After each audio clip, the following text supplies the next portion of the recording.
అధికారం అంటే బాధ్యత అని చిన్నప్పటి నుంచి కొన్ని పుస్తకాలను చదువుకున్నాం.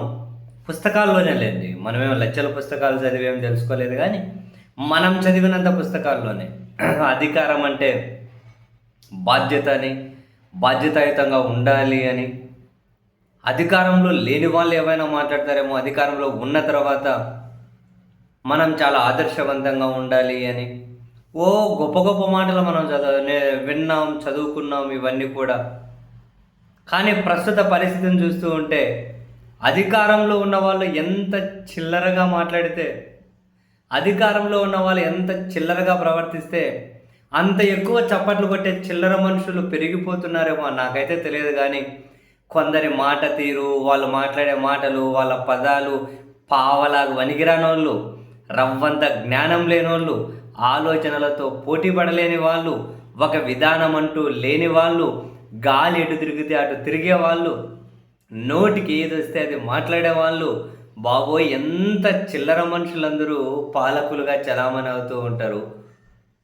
అర్రర్రర్రర్రర్రే నోరు ఏది వస్తే అది మాట్లాడేవాళ్ళు కొందరు ఉంటారు.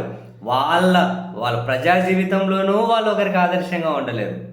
ఇంకో వాళ్ళ సొంత జీవితానికి సంబంధించి ఒకరికి ఆదర్శంగా ఉండలేరు.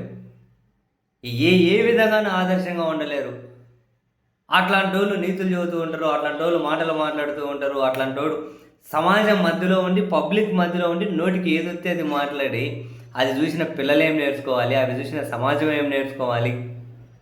నోరు తెత్తి ఎవడో చిల్లర రౌడీ మాట్లాడినట్లు, ఎవడో చిల్లరోడు మాట్లాడినట్లు, ఎవడో తాగుబోతోడు మాట్లాడినట్లు నోరు ఏదొస్తే అది మాట్లాడేస్తుంటారు కొందరు. కొందరి పేర్లు ప్రస్తావించాలన్నా కూడా అసహ్యం అయిపోయి నేను చాలా రోజుల కింద నుంచి కొందరి పేర్లు కూడా ప్రస్తావించను. కొందరి పేర్లు కూడా ప్రస్తావించబుద్ధి కాదు. అరే సమాజం ఎంత బ్రహ్మాండంగా ఉండాలి, నాయకులు అనబడే వాళ్ళు ఎంత బాగుండాలి, పాలకులు అనబడే వాళ్ళు ఎంత ఆదర్శంగా ఉండాలి. ఏం అధికారం లేకపోతే కొందరు చచ్చిపోయేటట్లున్నారు. అసలు అధికారం కోసం అంత యావేందో నాకు అర్థం కాదు. అధికారం లేకపోతే కొందరు చచ్చేటట్లున్నారు. ఇంకా అది అది అది లేకపోతే వీళ్ళు ఒక 5 పైసల కనుక కొందరు చెల్లుబాటు గారు. ఇంకా అట్లాంటి వాళ్ళు అధికారం కోసం ఎన్ని అంపర్లాటలో అధికారం నుంచి వచ్చే ఆ దర్పాన్ని ప్రదర్శించుకుంటూ అసలు మన మన జీవితాలు సినిమాటిక్ అయిపోతూ ఉన్నాయి.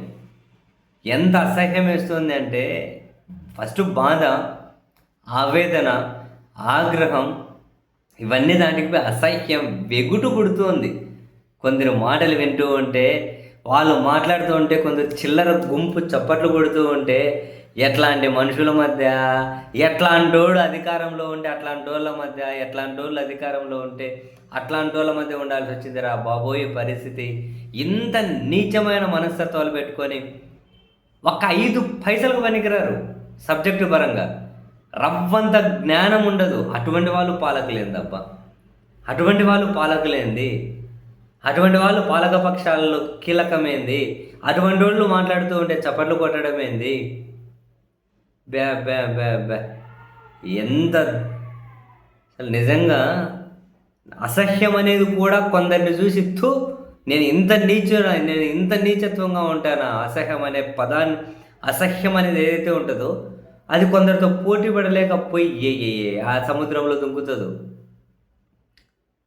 ఎంత నీచుల మధ్య అది రవ్వంత ఆదర్శం లేదు, రవ్వంత సంస్కారం లేదు, చట్టం అంటే గౌరవం లేదు, రాజ్యాంగాలంటే గౌరవం లేదు, భాష మీద పట్టు లేదు, బాధ్యతలు లేవు, ఏం దేంట్లోనూ కంట్రోల్ ఉండదు. ఏం సమాజం రా బాబు, ఎక్కడికి పోతుందిరా నాయన. ఏం దరిద్రపు సమాజంలో ఉంటూ ఉన్నాం రా బాబు మనం. పావులకు పనికిరానోడు ఆయన నెత్తి మీద 5 పైసలు పెడితే పనికిరానోడు కూడా ఏదో మాట్లాడేది అంటే వానికి మళ్ళీ గొప్ప గొప్పగా చప్పట్లు కొట్టే పనికిమాల బ్యాచ్లు కనిపిస్తూ ఉంటాయి మన మధ్య రకరకాలుగా.